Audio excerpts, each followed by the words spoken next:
السلام علیکم ورحمۃ اللہ وبرکاتہ. کیا حال ہے سب کا؟ الحمد للہ. نحمده ونصلی علی رسولہ الکریم. اما بعد فاعوذ باللہ من الشیطان الرجیم. بسم اللہ الرحمن الرحیم. رب اشرح لی صدری ویسر لی امری واحلل عقدۃ من لسانی یفقہوا قولی. دروشی پڑھ لیجیے. عن عبد الله بن عمر رضی اللہ عنہما عن النبی صلی اللہ علیہ وسلم قال الظلم ظلمات یوم القیامہ. رواہ البخاری کتاب المظالم. سیدنا عبداللہ بن عمر رضی اللہ عنہما سے روایت ہے کہ نبی کریم صلی اللہ علیہ وسلم نے فرمایا ظلم قیامت کے روز اندھیروں کی صورت میں ہوگا. رحم کا اپوزٹ کیا ہے؟ ظلم، زیادتی. اور ظلم کا اپوزٹ عدل بھی ہوتا ہے. عن عبداللہ بن عمر رضی اللہ عنہما عن النبی صلی اللہ علیہ وسلم قال الظلم ظلمات یوم القیامت. رواہ البخاری کتاب المظالم. انہما کیوں آیا ہے حدیث میں؟ عبداللہ اور ان کے فادر عمر دونوں ہی صحابی. الظلم ظلم ظلمات اندھیروں کی شکل میں ہوگا. یوم القیامت قیامت کے دن. قیامت کے دن ظلم انسان کے لیے اندھیرے بن جائے گا. آپ کو معلوم ہے نا، اس روز ہر ایک کے لیے روشنی صرف اس کے اپنے اعمال کی ہوگی، اور اگر کوئی ظلم کر رہا ہے تو وہ اس کے لیے اس روشنی میں کمی کا سبب ہوگا. جس طرح روشنی کو بڑھانے کے طریقے ہیں، ایسے ہی اندھیروں کو بڑھانے والے بھی کچھ کام ہوتے ہیں، اور جن میں نمبر 1 کیا ہے؟ ظلم. ظلم کی لغوی تعریف. ظلم کا اصل معنی ہے کسی چیز کو اس کے اپنے مقام پر نہ رکھنا، کسی بھی چیز کو اس کے مقام پہ نہ رکھنا، چاہے وہ کوئی آبجیکٹ ہو، چاہے وہ کوئی انسان ہو. یعنی اس کو اس کا ڈیو حق، اس کا مقام، مرتبہ، رتبہ وہ نہ دینا. جو جس کا حق بنتا ہے وہ اس کو نہ دینا. عربی میں ایک ضرب المثل ہے جس کا معنی ہے کہ جس نے بھیڑیے سے بکریاں چروائیں اس نے ظلم کیا. کیونکہ بھیڑیا کیا ہے؟ بکریوں کے لیے ظالم، بکریوں کو کھا جانے والا ہے. تو اگر کسی کے اوپر بھیڑیا مسلط کر دیا جائے، چاہے وہ کوئی حاکم ہو یا کہیں بھی کسی اتھارٹی میں ہو، تو جو ایسا کرے گا وہ دراصل ظلم کرے گا. عدل کہتے ہیں صاحب حق کو اس کا حق دینا، یعنی جس کا جو حق بنتا ہے اس کو وہ حق دے دینا، جتنا بھی بنتا ہے، نہ کم کرنا نہ زیادہ کرنا. کم کرے تو کیا ہوتا ہے؟ ظلم. زیادہ کرے تو کیا ہوتا ہے؟ احسان. تو جب کوئی کسی کو اس کا حق پورے کا پورا ناپ تول کے برابر کا دے دیتا ہے تو یہ ہوتا ہے عدل. اور جو اس کے اپوزٹ کرتا ہے، کسی صاحب حق کو اس کا حق نہیں دیتا، اس کو دینے کی بجائے کسی اور کو دے دیتا ہے، یہ ظلم ہوتا ہے. ٹھیک ہے، سمجھ آئی؟ اس کو چھوٹی سی مثال سے سمجھیے کہ جیسے عام طور پر شادی کے بعد ایک طرف ماں ہوتی ہے، ایک طرف بیوی ہوتی ہے. یہ بہت بڑا ایشو ہے نا ہمارے معاشرے کا. کچھ وقت ماں کو دینا چاہیے، کچھ بیوی کو دینا چاہیے.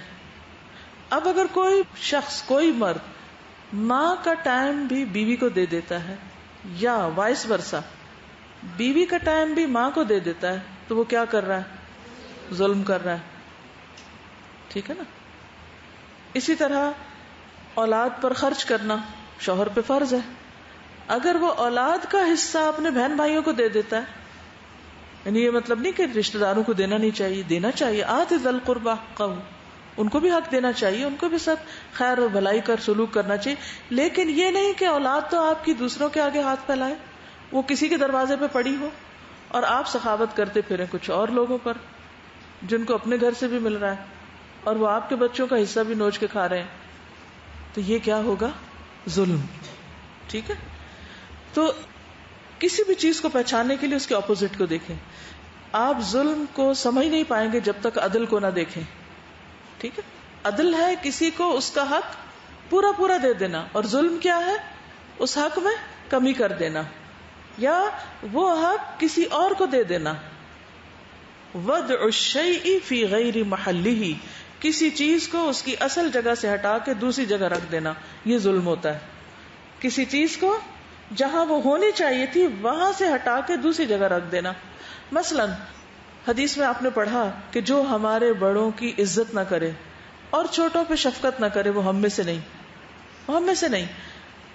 اب بڑوں کی عزت تو انسان پرواہ نہ کرے اس کی, اپنے والدین کے ساتھ تو بدتمیزی سے بات کرے, لیکن اپنے بچوں سے بہت لاڈ پیار کرے, تو یہ بھی کیا ہے؟ یہ بھی ظلم ہے. کیونکہ اس نے ایک حق دے رہا ہے دوسرا نہیں دے رہا, بڑوں کا نہیں دے رہا چھوٹوں کا بس دے رہا ہے. یا اس کے برعکس کرے کہ ماں باپ کی تو بہت عزت کرے لیکن اپنے بچوں کو بات بات پہ ڈانٹ دے انسان, ان کے کیے قصور پہ اور نہ کیے ہر ایک پہ, تو یہ کیا ہے؟ ظلم, زیادتی. اور اگر سبب وہ دوسرا فریق ہو, دوسرا فریق سبب ہو, یعنی والدین سبب ہوں بچوں پر زیادتی کرنے کا, یا بچے ذریعہ یا وجہ ہو والدین کا حق نہ دینے کا, کیونکہ بعض اوقات بیوی مائنڈ کر جاتی ہے کہ ماں کے ساتھ کیوں اس نے سلوک کیا, بعض اوقات ماں ناراض ہو جاتی ہے کہ بیوی کو فلاں چیز کیوں لا کر دی, تو یہ پھر ظلم ہو جاتا ہے. پھر اسی طرح اس کو تھوڑا اور آگے بڑھ کے دیکھیے, اپنی حد سے تجاوز کرنا یہ بھی ظلم میں آتا ہے. اب جو بھی اوپر میں نے بتایا نا ظلم کی صورتیں, اپنے حق سے, واجبی حق جو ہے اس سے زیادہ طلب کرنا. مثلا آپ کا حصہ 1 ہے اور آپ 2 مانگے, آپ کو ملنا چاہیے 1 اور آپ مانگ رہے ہیں 2, تو یہ کیا ہے؟ ظلم ہے. اپنے فائدے کے لیے دوسرے کا نقصان کرنا یہ بھی ظلم ہے. مثلا اس کی کوئی مثال دیں, سوچئے, کیونکہ اگر غور نہیں کریں گے ڈیفینیشن پر تو جب آپ نکل کے باہر کچھ کرنے لگے گے تو آپ کو یہ پتہ ہی نہیں چلے گا کہ آپ ظلم کر بھی چکے ہیں. جی بالکل, یعنی اپنی کلاس کا ٹائم اتنا بڑھا دوں کہ دوسرے کو ٹائم ہی نہ ملے, یا ایریا اتنا بڑھا دوں کہ دوسرے کو سانس لینے کی جگہ نہ ملے. ٹھیک ہے نا, کام کوئی اور کرے اور کریڈٹ انسان خود لے لے. اپنے گھر کا کوڑا جو ہے کسی اور کے دروازے پہ پھینک دینا, پارکنگ لاٹ میں 2 کی جگہ اپنی 1 گاڑی کھڑی کرنا. جی, ٹرن کسی اور کی اور ہم کاٹ کے خود آگے جا کھڑے ہوں.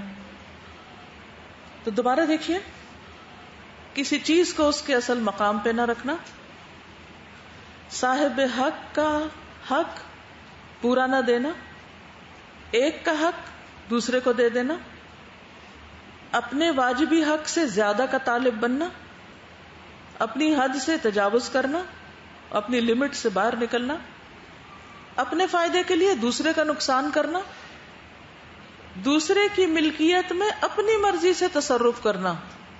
گھر کسی کا ہے, جگہ کسی کی ہے, چیز کسی کی ہے, مثلا کتاب کسی کی ہے, نہ اس سے پوچھا نہ اس کو بتایا, اٹھایا اور پڑھنے لگ گیا. کیا ابھی پڑھ رہا ہوں, آپ کو کیا اعتراض ہے؟ یہ کوئی میں گناہ کا کام کروں؟ کتاب نہیں پڑھنی چاہیے؟ یہ ضرور پڑھنی چاہیے, لیکن اگر کتاب کسی اور کی ہے تو یہ اخلاقی فرض بھی بنتا ہے کہ آپ پہلے اس سے پوچھے تو صحیح. پھر اسی طرح یہ جو بات ہوئی تھی نا کہ کسی چیز کو اس کی جگہ سے ہٹا دینا یا اس کی جگہ پر نہ رکھنا اس کو, تو اس میں جگہ اور مقام دونوں آتے ہیں, زمان اور مکان دونوں آتے ہیں. کسی کام کو اس کے مقرر وقت پر پورا نہ کرنا, یعنی کسی چیز کو اس کی مقرر جگہ پہ نہ رکھنا بھی, اور کسی کام کو اس کے مقرر وقت میں نہ کرنا. مثلا بینگ اے ٹیچر, اسٹوڈینٹس پہ کیا ظلم ہوگا اگر آپ اپنا سلیبس پورا نہیں کرتے, یا پھر آپ کیا کرتے ہیں اپنے ٹائم کے اندر اس کو مکمل نہیں کرتے. یعنی کلاس میں تو آپ آئے نا اور پھر اسٹوڈینٹس کو روکے 0 پیریڈ کے لیے رکو, تو یہ کیا ہے؟ ظلم نہیں؟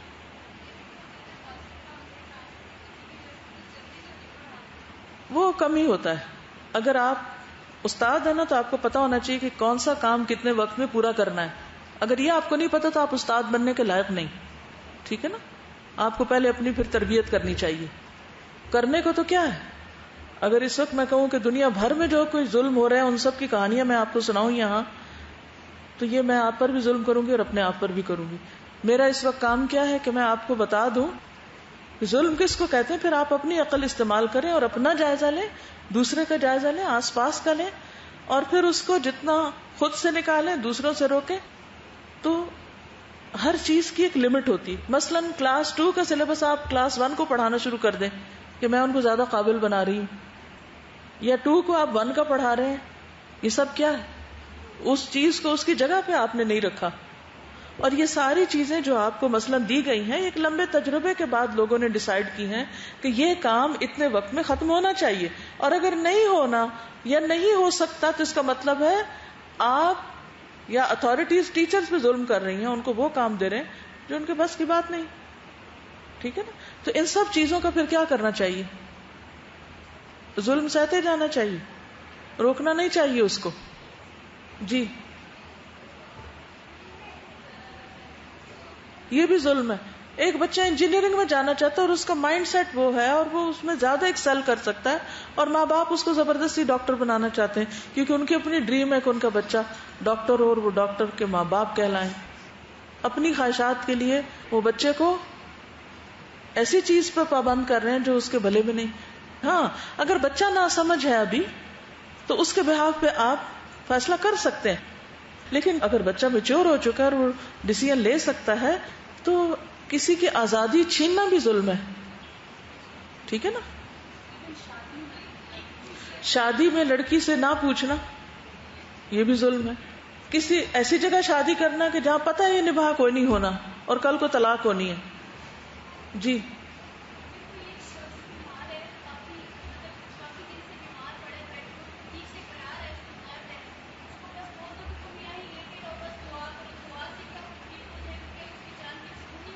نبی صلی اللہ علیہ وسلم نے کیا فرمایا اس سلسلے میں؟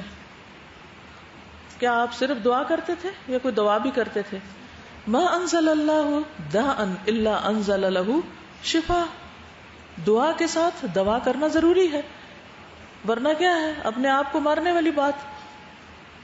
بہرحال تو کسی بھی چیز کو اس کے مقام پہ نہ رکھنا, ٹائم کے اعتبار سے اور جگہ کے اعتبار سے. یہ چھوٹے چھوٹے ظلم جو ہم گھر میں کرتے رہتے ہیں نا, چمچ اٹھائی کہیں سے رکھ دی کہیں, گلاس اٹھایا کہیں سے رکھ دیا کہیں. عام طور پر لوگ آرگنائزڈ کیوں نہیں ہوتے؟ کیونکہ ان کی زندگی میں کوئی اصول ضابطہ نہیں ہوتا, کسی چیز کی جگہ مقرر نہیں, کسی کام کا وقت مقرر نہیں, کوئی ان کی زندگی کا ٹائم ٹیبل نہیں, کوئی ان کے ٹاسک مقرر نہیں. بس جانوروں کی طرح صبح اٹھتے ہیں اور جانوروں کی طرح شام کرتے ہیں. بس جو چیزیں آگے آتی جاتی ہیں کرتے جاتے ہیں, عقل استعمال نہیں کرتے. کوئی چیز اٹھائی کہیں پھینک دی, کوئی اٹھائی کہیں پھینک دی. تو چیزوں کو مس یوز کرنا جو ہے, تھوڑے پانی میں گزارا ہو تو بہت سارا پانی ضائع کرنا. ایک ٹشو سے کام چل سکتا ہو تو اپنی سخاوت دکھانے کے لیے 2 ٹشو استعمال کرنا, حالانکہ کام ایک سے بھی ہو سکتا ہے. زائد ضرورت ڈٹرجنٹ استعمال کرنا, یہ کون سا ہمارا ہے کسی اور کا ہے, ہمیں کیا فرق پڑتا ہے. بے وجہ بجلی ضائع کرنا, تو قدرتی ریسورسز جو ہیں ان کا ضیاع, یہ سب چیزیں بھی پھر ظلم میں آ جاتی ہیں. صرف اپنے اوپر نہیں, دوسرے لوگوں پر بھی اور آنے والی جنریشنز پر بھی. ٹھیک ہے نا. چلیے تو اب ہم تھوڑا سا ظلم کی اقسام کو ڈیفائن کریں گے یا ان کو الگ الگ تقسیم کریں گے تاکہ بات اور واضح ہو جائے. ظلم کی 3 بڑی اقسام بتائی جاتی ہیں. ایک ہے اپنے خالق پر ظلم, ایک ہے انسانوں پہ ظلم, اور تیسرا ہے اپنے آپ پہ ظلم, اپنی جان پہ ظلم. تو پہلا ظلم جو انسان اور اللہ کے درمیان ہے, اس کی سب سے بڑی قسم اللہ پہ جھوٹ باندھنا, شرک کرنا, اللہ کی بات کو جھٹلانا, اللہ پہ ایسی باتیں کرنا جو اس نے فرمائی ہی نہیں. قرآن مجید میں آتا ہے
کمپیرزن دیکھا آپ نے؟ ایک طرف کون ہے ظالم اور دوسری طرف کون ہے محسن. قرآن مجید میں ایک اور طرف بھی کمپیرزن کیا گیا نا، فَمِنْهُمْ ظَالِمٌ لِنَفْسِهِ وَمِنْهُمْ سَابِقٌ بِالْخَيْرَاتِ بِإِذْنِ اللَّهِ. اب یہاں پر آپ دیکھیے کہ سب سے بڑا ظلم کیا بتایا گیا؟ ممن کذب علی اللہ، جس نے اللہ پر جھوٹ باندھا. اللہ پہ جھوٹ باندھنے سے مراد کیا ہے؟ اللہ کی ذات کے بارے میں جھوٹ بولنا، مثلا شرک، اور اللہ کا کوئی بیٹا مقرر کرنا، اور اللہ سے کوئی ایسی بات وابستہ کرنا جو اللہ نے فرمائی نہیں. ٹھیک ہے نا؟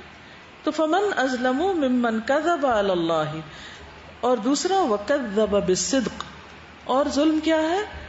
صدق، سچائی کو جھٹلانا، اذ جاءہ، جب وہ اس کے پاس آ جائے، یعنی پیغمبر کا انکار، کفر ہو گیا. ٹھیک ہے؟ اللہ پہ جھوٹ باندھنا، شرک کرنا، کفر کرنا، نفاق، یخادعون اللہ والذین آمنوا وما یخدعون الا انفسہم، اللہ اور ایمان والوں کو دھوکہ دیتے. تو یہ بھی کیا، کسی کو دھوکہ دینا تو بندوں کے حق میں ظلم ہو جاتا ہے. ان الشرک لظلم عظیم.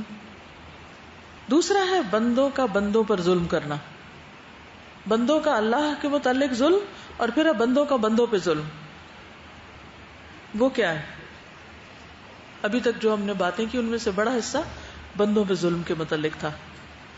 بندوں کے حقوق نہ دینا، یا ان کے حقوق کسی اور کو دے دینا. ٹھیک ہے؟ یا زمین میں فساد کرنا، یبغون فی الارض بغیر الحق انما السبیل علی الذین یظلمون الناس. سورۃ شورى آیت 42 میں آتا ہے کہ بے شک مواخذہ تو ان کا ہوگا جو لوگوں پہ ظلم کرتے ہیں. وَيَبْغُونَ فِي الْأَرْضِ بِغَيْرِ الْحَقِّ، اور زمین میں ناحق فساد کرتے ہیں. تو زمین میں ناحق فساد کیا ہے؟ بندوں پہ ظلم. مثلا فساد کی کیا صورتیں ہیں زمین میں؟ کبھی کوئی فساد نہیں دیکھا؟ بندوں کی چغلیاں کرنا ادھر سے ادھر، غیبت وغیرہ، یہ سب چیزیں بھی آتی ہیں. اور فزیکل ٹارچر، جی، جگہ غصب کر لینا، کسی کی زمین پہ ناحق قبضہ کر لینا، ہاں، کسی کو نشانہ بنا لینا. بالکل، یعنی اپنے فرسٹریشن یا اپنا اشتعال یا اپنا غضب، غصہ نکالنے کے لیے بے وجہ کسی کو ڈانٹنا شروع کر دینا جس کا کوئی قصور ہی نہ ہو، ہاں، یا پھر ایسے کام شروع کر دینا کہ جس سے لوگوں کا امن تباہ ہو. امن کو غارت کرنے والی سارے طریقے، یہ سب ظلم ہے. پھر کیونکہ بندوں کا حق ہے نا آزادی سے، امن سے، پیسفلی جیئیں. تو جب آپ ایسے کام کریں کہ جس سے امن عامہ برباد ہو، وہ بھی ظلم میں آتا ہے. قتل و غارت، جی، بے وجہ شور مچانا، نیچرل پروسیجرز میں خلل ڈالنا، وہ بھی انڈائریکٹلی پھر انسانوں پر ظلم ہو جاتا ہے. عورت سے مردوں والے کام لینا، بیٹا بیٹی کے درمیان عدل نہ کرنا، کسی کی چوری کرنا، مال کے اعتبار سے ظلم، کسی کی عزت اچھالنا، اس پر الزام تراشی کرنا. انشاءاللہ اس کی ڈیٹیلز ہم آگے دیکھیں گے کچھ. لیکن یہ جاننا ضروری ہے کہ بندوں کا بندوں پر ظلم کیا ہے. ایک چیز جس کو آپ مس کر گئے وہ تھوڑا سا بیان کرنا چاہوں گی، بناوٹ اور ریاکاری اختیار کرنا. یہ بھی بندوں پر ظلم ہے. کیا بن بن کے وہ دکھا رہے ہیں جو ہے ہی نہیں، یعنی جھوٹی شہرت، یہ بھی دوسروں کے ساتھ ظلم ہے، ان کو دھوکہ دینا ان کو. ہاں، پھر آپ دیکھیے کہ ایک اور چیز، بیکاری، بیکار رہنا، کوئی کام نہ کرنا. اس سے کس کس پہ ظلم ہوتا ہے؟ مثلا ایک گھر کا سربراہ کام نہیں کرتا، کوئی بیوی بچوں کے لیے کچھ کما کے نہیں لاتا، تو وہ کیا کر رہا ہے؟ ظلم کر رہا ہے نا. اس سے کیا نقصان ہوتا ہے؟ کتنے فتنے فساد جنم لیتے ہیں. اس کے نتائج آپ دیکھ سکتے ہیں. شوہر بیوی کے درمیان ہر وقت لڑائی رہے گی، حتیٰ کہ طلاق تک نوبت آ جائے گی. بچے ماں باپ سے نفرت کرنے لگیں گے کیونکہ باپ ان کی کیئر نہیں کرتا، ان کی پرواہ نہیں کرتا. یعنی بے وجہ کی آرام طلبی، سستی، غفلت، بیکاری، یہ ظلم کی قسمیں ہیں جن کو عام طور پر کوئی ظلم گردانتا ہی نہیں، جس کی وجہ سے دوسرے لوگوں کی زندگی حرام ہو جاتی. پھر اسی طرح دوسروں سے فائدہ اٹھانا مگر ان کو فائدہ نہ پہنچانا، یہ بھی ظلم ہے. ٹھیک ہے، کوئی صورت بتائیے اس کی.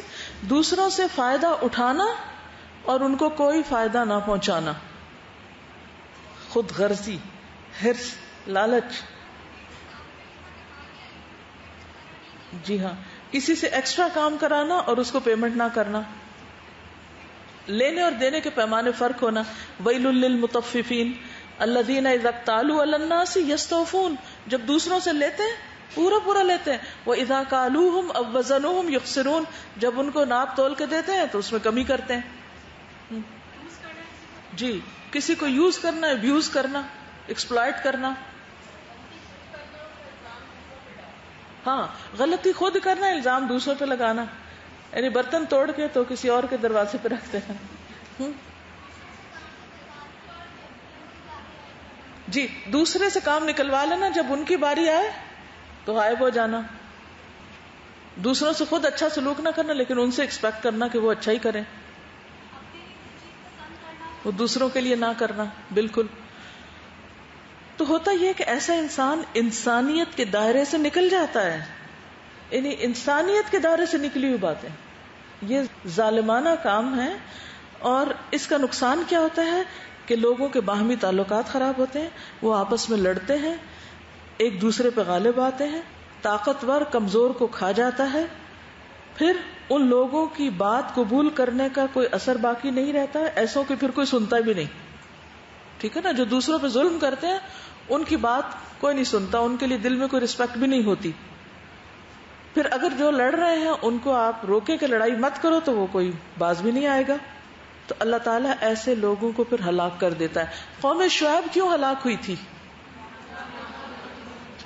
قوم لوط کیوں ہلاک ہوئی تھی؟ کہ وہ انڈائریکٹلی عورتوں پہ ظلم کر رہے تھے، صرف مردوں سے تعلق قائم کر کے. اور کچھ قوموں میں ڈومینیٹلی شرک کا عنصر غالب تھا، وہ اللہ پہ ظلم تھا. کچھ بندوں پہ بہت ظلم کرتے تھے اللہ پہ ظلم کے علاوہ. وراثت کی تقسیم صحیح نہ کرنا، یہ بھی ظلم ہے. جی جی ہاں، یعنی اپنی صلاحیتوں کو پوری طرح استعمال نہ کرنا، پلس بچوں کے اندر جو صلاحیت ہے اس کو باہر نہ لانا، بچوں کے پوٹینشیل کو نہ نکالنا، ان سے کام نہ کروانا.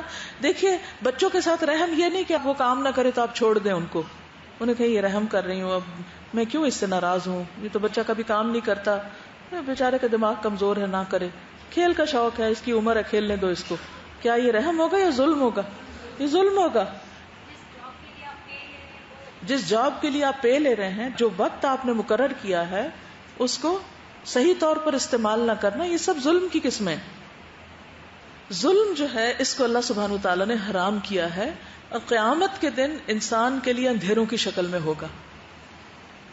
اندھیرے سے کس کس کو ڈر لگتا ہے؟ ڈارک پچ اندھیرا ہو اور آپ اکیلے ہوں، ساتھ بھی کوئی نہیں. قیامت کے دن کیسے ہوں گے آپ؟ اکیلے ہوں گے، کوئی ساتھ نہیں ہوگا. وہ ہوں گے لیکن وہ آپ کو دیکھیں گے بھی نہیں، ہر کوئی اکیلا اکیلا ہوگا. اور آپ کو کہاں کہاں سے گزرنا ہے؟ سب سے مشکل گزران کہاں ہے؟ پل صراط پہ. اور وہاں کون کھڑا ہوگا؟ جس کا حق مارا ہوگا، امانت، صلہ رحمی، رشتہ داروں کو حق نہیں دیا، وہ کھڑے ہوں گے وہاں. قرآن مجید میں آتا ہے نا، وَإِن مِّنكُمْ إِلَّا وَارِدُهَا كَانَ عَلَى رَبِّكَ حَتْمًا مَّقْضِيًّا. یہ حتمی طے شدہ بات ہے تیرے رب پر، اس نے اپنے ذمہ لی ہوئی ہے، یہ ہو کر رہے گا. اس پر ایمان ہے آپ سب کا کہ ہمیں گزرنا ہے وہاں سے. وَإِن مِّنكُمْ، کوئی بھی نہیں بچے گا، ہر ایک کو اس سے گزرنا ہے، اکیلے اکیلے. ثُمَّ نُنَجِّي الَّذِينَ اتَّقَوْا، پھر ہم بچا لیں گے ان لوگوں کو جنہوں نے تقوی اختیار کیا، جو اللہ سے ڈر کے کام کریں. وَنَذَرُ الظَّالِمِينَ فِيهَا جِثِيًّا، اور ہم چھوڑ دیں گے اس میں ظالموں کو گھٹنوں کے بل، وہ اوندے گرتے جائیں گے اس میں. تو ظلم جو ہے یہ پل صراط پر بھی اندھیرے کا سبب بنے گا اور وہاں سے گزرنا مشکل ہوگا. تو ظلم جو ہے وہ قیامت کے دن اندھیروں کی شکل میں ہوگا.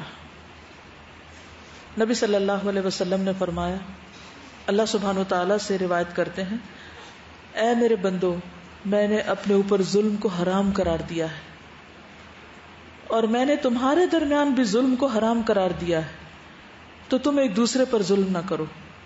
فلا تظالموا, یہ صحیح مسلم کی روایت ہے. ٹھیک ہے, مسلمان نہ ظلم کرتا ہے نہ ظلم ہونے دیتا ہے. ظلم ہونے دینا بھی ظلم ہے. ٹھیک ہے, نہ ظلم کرتا ہے اور نہ ظلم کرنے دیتا ہے. مثلا ایک ماں غصے میں آ کے اپنے بچے کو بلا وجہ پیٹ رہی ہے اور آپ دیکھ رہے ہیں, تو آپ کا کیا فرض بنتا ہے؟ روکیں اس کو. وہ کہے جاؤ جاؤ تم اپنا کام کرو, میرا اپنا بچہ, میں جو چاہوں کروں. تو کیا ہمیں اجازت ہے کہ ہم اپنے بچوں کے ساتھ جو چاہیں کریں؟ نہیں کر سکتے نا. اچھا, پھر آپ دیکھیے حد سے تجاوز کی جو بات تھی نا, وہ بھی بہت مدد دے گی آپ کو باتوں کو سمجھنے میں. مثلا آپ اس پر ظلم تو نہیں کرتے, مار پیٹ تو نہیں کرتے, لیکن آپ نے اتنی ڈھیل دی ہوئی ہے, اتنی چھوٹ دی ہوئی ہے کہ وہ کوئی کام بھی نہیں کرتے, نہ دین نہ دنیا. کیا یہ ظلم میں نہیں ہوگا؟ یہ ظلم میں نہیں آئے گا, یہ بھی ظلم میں آئے گا. یعنی رحم کی بھی ایک حد ہے اور ظلم بھی حد سے بڑھنے کا نام ہے. پھر اللہ کے حقوق میں سب سے بڑا ظلم شرک ہے. ٹھیک ہے نا, غیر اللہ سے مانگنا ظلم ہے. اللہ کے سوا کسی اور کی عبادت, اس سے دعا کرنا, یہ بھی ظلم ہے. وَلَا تَدْعُ مِن دُونِ اللَّهِ مَا لَا يَنفَعُكَ وَلَا يَضُرُّكَ فَإِن فَعَلْتَ فَإِنَّكَ إِذًا مِنَ الظَّالِمِينَ. اور اللہ کے سوا کسی کو مت پکارو جو نہ تمہیں کچھ فائدہ پہنچا سکتا ہے نہ نقصان. اگر تم ایسا کرو گے, یعنی اللہ کے علاوہ کسی اور سے مدد مانگو گے, تو یقیناً ظالموں میں سے ہو جاؤ گے. ٹھیک ہے, اللہ پہ جھوٹ باندھنا, اللہ کی آیات کا انکار کرنا, یہ بھی ظلم ہے. پھر اللہ کے حکم کے مقابلے میں لوگوں کی خواہشات کی پیروی کرنا, یہ بھی ظلم ہے. کوئی دلیل یاد ہے کسی کو؟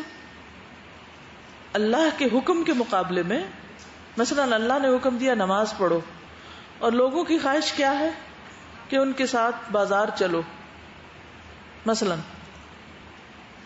تو آپ کہتے چلو اللہ تعالیٰ تو معاف کر دیتا ہے, بندے معاف نہیں کرتے, چھوڑو بندوں کی بات مان لیتے ہیں. یہ بھی کیا ہے؟ یہ بھی ظلم ہے. دلیل یاد ہے؟ لا طاعۃ لمخلوق فی معصیۃ الخالق. ٹھیک ہے, مخلوق کا حق دیتے دیتے خالق کا حق مارنا نہیں. ٹھیک ہے, وَلَئِنِ اتَّبَعْتَ أَهْوَاءَهُمْ مِن بَعْدِ مَا جَاءَكَ مِنَ الْعِلْمِ إِنَّكَ إِذًا لَّمِنَ الظَّالِمِينَ. اگر تم نے ان کی خواہشات کی پیروی کی اس کے بعد کہ آپ کے پاس علم آ گیا, تو آپ بھی ظالموں میں شمار ہوں گے. ٹھیک ہے, پھر اللہ کے راستے سے روکنا. کوئی اچھا کام کرنا چاہتا ہے, نیکی کا کام, آپ اسے کرنے نہیں دیتے, رکاوٹیں ڈالتے ہیں, یہ بھی ظلم ہے.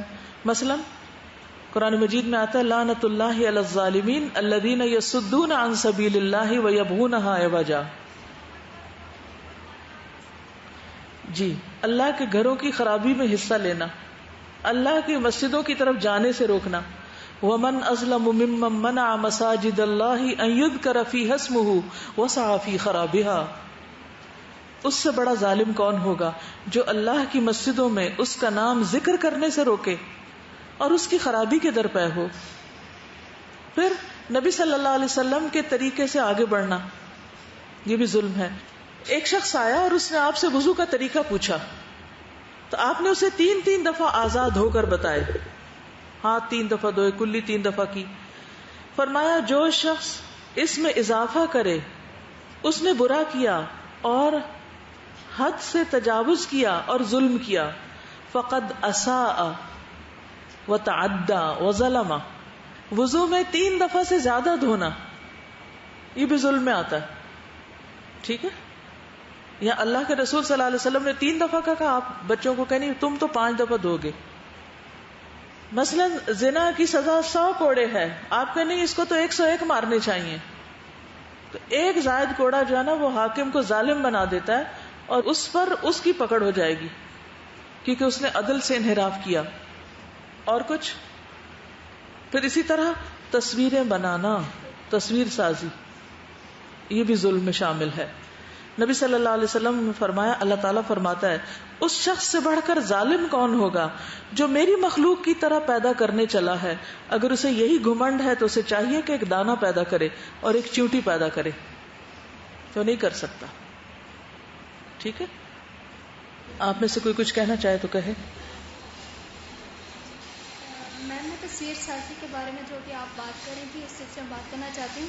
ایک تو تصویر سازی ہے کہ ہم ہاتھ سے کوئی تصویر بناتے ہیں، یا پچھلے زمانے میں ہاتھ سے ہی تصویر بنانے کی بات ہو رہی، ہاتھ سے ہی بات ہو رہی. ٹھیک ہے، تو یہ جو ہم کیمرہ وغیرہ میں بنتی ہے، کیمرہ میں ایک عکس کی حد تک تو پھر بھی جواز ملتا ہے، لیکن اس میں جو فوٹو شاپ میں جا کے اپنی منمانی تبدیلیاں کرتے ہیں، بوڑھوں کو جوان بناتے ہیں، اور یہ پھر تبدیلی ہو جاتی ہے. پھر وہ صرف عکس کی حد تک نہیں رہتا بلکہ آپ کے ہاتھ بیچ میں شامل ہو جاتے ہیں. ٹھیک ہے، اور کوئی کچھ کہنا چاہے؟ جی ہاں، کسی کو زکوٰۃ دے کر اس کا بدلہ لینا، اس سے کام کروانا. جی آپ فرمائیے. دوسروں سے ظلم کرنا یہ ہے کہ آپ کسی کے دماغ میں جو ہے وہ کوئی غلط بات، نیگیٹو بات اپنے بارے میں دوسروں کے بارے میں ڈال دیں. بالکل، کسی اور سے بدگمان کرنا، بے وجہ اس پہ الزام تراشی کرنا. بالکل. میرا پوائنٹ بھی اس سے ریلیٹڈ تھا کہ ایز اے ٹیم ورک اپنے ساتھی کے بارے میں اس کی ایبسنس میں کوئی ایسی نیگیٹو بات کر دینا جس کا ریپل افیکٹ ہو، اور وہ جو ٹیم جو واقعی پازیٹیو کام کر سکتی تھی وہ نیگیٹو بھی ڈسہارٹ ہو جائے. ڈسہارٹ ہو جائے، اسپیشلی اپنے جو بڑے لوگ. بالکل، آخرت میں تو اندھیرا ہوگا ہی، لیکن ظلم کی وجہ سے زندگیاں بھی اندھیرا ہو جاتی ہیں. غم کے اندھیرے لوگوں پہ چھا جاتے ہیں جب ان کو ان کے حقوق نہیں ملتے.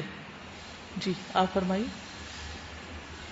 السلام علیکم. میں یہ کہنا چاہتی تھی کہ کسی کا دوست اور ہمدرد بن کے کسی کی برائی میں مدد کرنا بھی ظلم ہے. صحیح، یعنی دوست کی غلط بات کی ہاں میں ہاں ملانا یہ بھی ظلم ہے.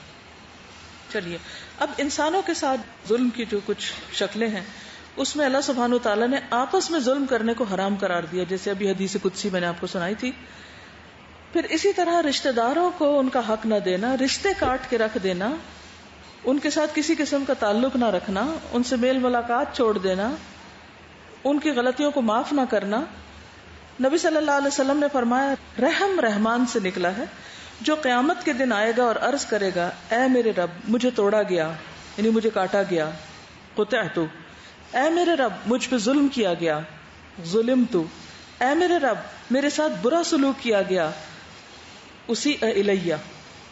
تو رحم جو ہوگا، رشتہ داری جو ہوگی، وہ قیامت کے دن آ کر اللہ سبحانہ تعالیٰ سے فریاد کرے گی.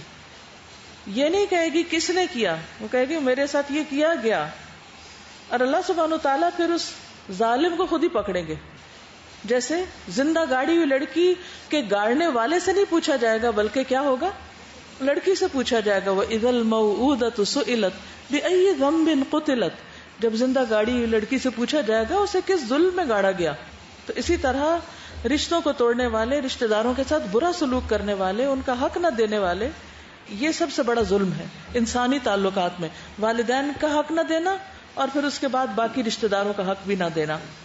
ایک سے زیادہ بیوی ہونے کی شکل میں انصاف نہ کرنا، یہ بھی بہت بڑا ظلم ہے. نبی صلی اللہ علیہ وسلم نے فرمایا، جس کے نکاح میں 2 عورتیں ہوں اور وہ کسی ایک کی طرف مائل ہو تو وہ قیامت کے دن اس حال میں آئے گا کہ اس کا ایک پہلو ایک طرف کو جھکا ہوا ہوگا، بینڈ کیا ہوا ہوگا. پھر اسی طرح بچوں میں عدل نہ کرنا، اور وہ نعمان بن بشیر کا مشہور واقعہ جس میں ان کے والد نے انہیں کوئی چیز دی تو ماں ان سے راضی نہیں ہوئی، کہنے لگی کہ نہیں، جب تک آپ نبی صلی اللہ علیہ وسلم سے نہیں پوچھیں گے تو میں اس بچے کو دیے جانے والے اس ہبہ کے اوپر راضی نہیں ہوں. تو جب وہ نبی صلی اللہ علیہ وسلم سے پوچھنے کے لیے گئے تو آپ نے فرمایا کہ کیا تم نے سب بچوں کو یہ دیا؟ اگر نہیں اور صرف اس ایک کو دیا تو یہ زیادتی ہے. ٹھیک ہے نا. فرمایا کہ تم مجھے اس ظلم پر گواہ نہ بناؤ، مجھ سے کیوں پوچھتے ہو یہ بات.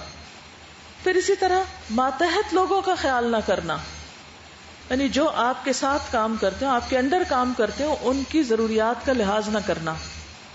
نبی صلی اللہ علیہ وسلم نے فرمایا، 10 آدمیوں کے امیر کو بھی قیامت کے روز اس حال میں لایا جائے گا کہ وہ جکڑا ہوا ہوگا، اس کا عدل اس کو آزاد کرائے گا یا اس کا ظلم اس کو ہلاک کر دے گا. یعنی جن بندوں کی ذمہ داری اس کو دی گئی، چاہے گھر میں شوہر کو یا ماں کو جو بچوں کی ذمہ داری دی گئی، یا کہیں پر بھی کوئی شخص کام کرتا ہے، کہیں کوئی جاب کرتا ہے، اس کے انڈر کچھ لوگ کام کرتے ہیں اور وہ ان کے حقوق سے بے خبر ہے، اور اس کو انہیں پتہ ہی نہیں کہ وہ کس حال میں جیتے اور مرتے ہیں، پرواہ نہیں، ان میں کوئی دلچسپی نہیں، یا یہ کہ کسی ایک پر بہت زیادہ کام ہے اور دوسرا کوئی کام کر کے نہیں دیتا، ایک کو اپنا فیوریٹ بنا لینا اور اس کو ہر طرح کی ڈھیل دیتے جانا اور دوسروں کے اوپر سارا کام لاد دینا، یہ سب ظلم کی شکلیں۔ تو عدل جو ہے انسان کو قیامت کے دن آزاد کرائے گا، ورنہ ہر ذمہ دار پکڑا ہوا آئے گا۔ تو اس لیے ہم میں سے ہر شخص کو سوچنا چاہیے کہ کون کون میرے ماتحت ہے، چاہے اپنے بچے ہیں، چاہے اسٹوڈنٹس ہیں، چاہے کوئی کام کرنے والا ہے، کوئی بھی ہو، ان سب کے بارے میں سوچنا ضروری ہے۔ پھر غلاموں اور خادموں پر ظلم کرنا، اس پر ظلم کی کیا شکل ہے ابھی آپ نے پہلے بات کی تھی، لیکن کچھ لوگ ان کو مارتے پیٹتے بھی ہیں۔ آپ کو معلوم ہے کہ کچھ جگہوں پر جو میڈز بلائی جاتی ہیں ان کے ساتھ بہت بھیانک سلوک کیا جاتا ہے۔ پھر یہ کہ کام کروا کے ان کو تنخواہ نہ دینا، ان کا حق روک لینا۔ نبی صلی اللہ علیہ وسلم نے فرمایا 3 طرح کے لوگ ایسے ہوں گے جن کا قیامت کے دن میں مدعی بنوں گا۔ وہ شخص جس نے کوئی مزدور اجرت پہ رکھا، اس سے پوری طرح کام لیا لیکن اس کی مزدوری نہ دی، تو قیامت کے دن جا کے وہ اس کے اعمال سے بدلہ نکالے گا۔ پھر غیر مسلم پر زیادتی، ہم سمجھتے ہیں کہ شاید مسلمانوں کے ساتھ ہی ظلم نہیں کرنا چاہیے، نان مسلم کے ساتھ ظلم بدترین قسم ہے ظلم کی۔ رسول اللہ صلی اللہ علیہ وسلم نے فرمایا جو شخص کسی ذمہ پر ظلم کرے گا یا اس کے حق میں کمی کرے گا یا اس کو اس کی طاقت سے زیادہ تکلیف دے گا یا اس کی رضامندی کے بغیر اس کی کوئی چیز لے لے گا، تو قیامت کے دن میں ایسے آدمی کی طرف سے لڑنے والا ہوں۔ پھر اسی طرح بدلہ لینے میں ظلم کرنا، بدلہ لینے میں ظلم کرنا، کسی نے ایک بات کہی اور آپ 4 سنائیں۔ نبی صلی اللہ علیہ وسلم نے فرمایا اے ابو بکر 3 چیزیں برحق ہیں۔ نمبر 1، جس بندے پر ظلم ہو اور وہ اللہ کی خاطر اس پر خاموشی اختیار کر لے، اللہ اس کی مدد ضرور کرتا ہے، اللہ مظلوم کی مدد ضرور کرتا ہے۔ نمبر 2، جو آدمی صلہ رحمی کے لیے جود و سخا کا دروازہ کھول دیتا ہے، یعنی رشتہ داروں کو دیتا ہے، اللہ اس کے مال میں اتنا ہی اضافہ کرتا ہے۔ ویسے بھی رشتہ داروں کے ساتھ اچھا سلوک کرنا عمر میں بھی اضافے کا باعث ہوتا ہے اور رزق میں بھی۔ تو جو رشتہ داروں کے ساتھ سخاوت کرتا ہے، اللہ اس کے لیے رزق کا دروازہ کھول دیتا ہے۔ اور جو آدمی اپنے اوپر مانگنے کا دروازہ کھولتا ہے، یعنی لوگوں سے سوال کرتا ہے تاکہ اپنا مال بڑھا لے، اللہ اس کی قلت میں اور اضافہ کر دیتا ہے۔ پھر اسی طرح ظلم پہ تعاون کرنا، یہ بھی ظلم کی ایک قسم ہے، ظالم کا ساتھ دینا۔ فرمایا عنقریب ایسے حکمران آئیں گے جن کے قریب ظالم لوگ ہوں گے جو جھوٹ بولیں گے، ان کے جو ہواری ہوں گے۔ جو شخص ان کے پاس جائے اور ان کے جھوٹ کی تصدیق کرے اور ان کے ظلم پر ان سے تعاون کرے تو اس کا مجھ سے اور میرا اس سے کوئی تعلق نہیں۔ ظالم حکمران ہو، چاہے وہ چھوٹا سا حکمران ہو یا کوئی بڑا ہو، ان کے ساتھ تعاون ظلم کے کام پر، نیکی میں تو تعاون کرنا چاہیے، لیکن اگر وہ ظلم کر رہے ہو تو پیچھے ہٹ جانا چاہیے۔ اور جو شخص ان کے جھوٹ کی تصدیق نہ کرے یا ان کے ظلم پر ان سے تعاون نہ کرے تو وہ مجھ سے ہے اور میں اس سے ہوں، یعنی ہمارا آپس میں تعلق ہے۔ پھر اسی طرح جانوروں پر جو ظلم ہے، آپ نے فرمایا اگر تمہارے وہ گناہ معاف ہو جائیں جو تم جانوروں پر کرتے ہو تو بہت سے گناہ معاف ہو جائیں گے، لیکن اس کا بھی بدلہ ہوگا۔ ایک عورت کو بلی کی وجہ سے عذاب دیا گیا تھا جسے اس نے باندھ کے رکھا ہوا تھا اور وہ مر گئی تھی۔ بعض لوگ پیٹس رکھ تو لیتے ہیں لیکن نہ ان کے کھانے کا خیال، نہ ان کی گرمی سردی کا، نہ اور ضروریات کا۔ اور میں تو سمجھتی ہوں سب سے زیادہ ان کو ان کے ماحول سے نکال کے چھین کے کہیں اور آئسولیٹ کرنا، یہ بھی ظلم کی ایک قسم ہے۔ یعنی اپنی خوشی کے لیے اور اپنے دل بہلانے کے لیے اڑتے پرندوں کو پکڑ کے قید خانے میں ڈال دینا۔ پھر اخلاقیات سے متعلق ظلم، جیسے گالی گلوچ کرنا، عیب جوئی کرنا، کسی پر الزام تراشی کرنا۔ پھر اسی طرح کیا ظلم صرف ہاتھ سے ہوتا ہے یا زبان سے بھی ہوتا ہے؟ زبان سے بھی ہوتا ہے۔ زبان سے ظلم کرنے کی ایک بڑی قسم گالی گلوچ کرنا ہے، کسی کو گالیاں دینا، ایسے لفظ بولنا کسی کے بارے میں جس سے دوسرے کو تکلیف ہو۔ رسول اللہ صلی اللہ علیہ وسلم نے فرمایا، اللہ تعالیٰ نے وحی نازل فرمائی کہ تواضع اختیار کرو، کوئی کسی کے خلاف سرکشی اختیار نہ کرے اور نہ کوئی کسی پر فخر کرے۔ اس پر میں نے عرض کیا اے اللہ کے رسول صلی اللہ علیہ وسلم، اگر کوئی مجھے ایسے مجمع میں گالی دے، یعنی کئی لوگ کٹھے ہیں اور مجھے کوئی گالی دے، جو لوگ حیثیت میں مجھ سے کم ہوں، اسٹیٹس میں چھوٹے ہوں، اس پر میں جواب دوں تو کیا اس پر بھی مجھے گناہ ہوگا؟ یعنی میں بھی جواب میں گالی دوں، کیا پھر مجھے گناہ ہوگا؟ آپ نے فرمایا 2 گالی گلوچ کرنے والے 2 شیطان ہیں، یعنی جو گالیوں کا تبادلہ کرتے ہیں، ایک نے گالی دی، اس نے جواب میں دی، پھر اس نے دی، پھر اس نے دی، یہ کیا ہے؟ 2 شیطان ہیں، ایک دوسرے کی آبرو ریزی کرتے ہیں، ایک دوسرے کو بے عزت کرتے ہیں اور جھوٹ بولتے ہیں۔ اسی میں پھر تانے دینا، اور خاص طور پر ایسی چیز پر، ایسی بات پر مینے اور کوسنے دینا جس میں دوسرے کا کوئی اختیار ہی نہ ہو۔ عام طور پر لوگ اس کو ظلم نہیں سمجھتے۔ مثلا کسی بچی نے لکھا تھا کہ اگر اللہ کی طرف سے کسی کی اولاد نہ ہو اور اس بنا پر اس عورت کو تانے دیے جاتے ہوں اور اسے طرح طرح کی باتیں سننا پڑتی ہوں، تو کیا یہ ظلم میں شامل ہوگا؟ بتائیے، ہوگا نا؟ اس میں اس کا کیا قصور؟ اولاد تو اللہ کے ہاتھ میں، جس کو چاہے دے، جس کو چاہے نہ دے۔ اسی طرح بعض اوقات کسی کا بیٹا نہیں ہوتا، تو اس عورت کی بھی زندگی حرام ہو جاتی، اور اس کو بھی بعض اوقات تو کھلے عام باتیں کی جاتی ہیں، اور بعض اوقات ڈائریکٹ نہیں بھی کچھ کہا جاتا تو انڈائریکٹلی ستایا جاتا ہے۔ تو یاد رکھیے، کسی کو بھی ڈائریکٹلی یا انڈائریکٹلی ستانا یہ بھی ظلم ہے۔ یعنی آپ اس کو کچوکے لگا رہے ہیں، اس کو تانے دے رہے ہیں، اور اس کو محسوس کرا رہے ہیں کہ اس میں یہ کمی ہے، یہ بھی ظلم کی ایک قسم ہے۔